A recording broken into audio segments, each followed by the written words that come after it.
Don't forget, man, today, we're gonna win. They can't lick it, and the black out of the goal. The first whistle of the man win there, and fight. From Rockney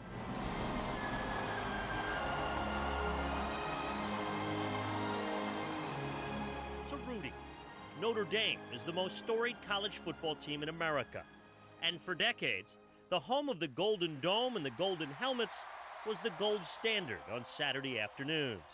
But until the 1950s, the home team didn't just wear white at Notre Dame. Every player was white. That is, until a Western Pennsylvania named Wayne Edmonds broke that barrier. Like most young men or young boys, I always wanted to go to Notre Dame, but never really thought it was going to happen because I realized, too, that it didn't have any black players. Edmonds was the only black player on his Canonsburg high school teams. He originally committed to Pitt, but changed his mind for Coach Frank Leahy, who also promised Wayne's parents he'd take care of their son, a black Baptist, at a white Catholic school. My mother was concerned whether I was going to go become a Catholic, and will you take him to church? And they said, sure. Coaches delivered Wayne to the Baptist church, and he delivered on the field. He was the first black letterman for the Irish.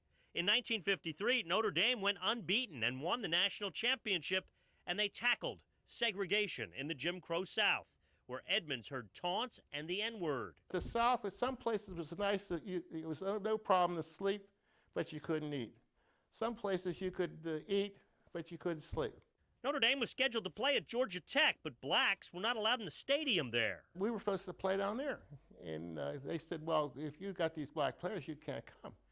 And Lay says, no, if they can't come, we're not coming. So Georgia Tech came to Notre Dame instead and got beat. The Irish were not the first team with black players, but were the first to take black players into segregated regions of the country.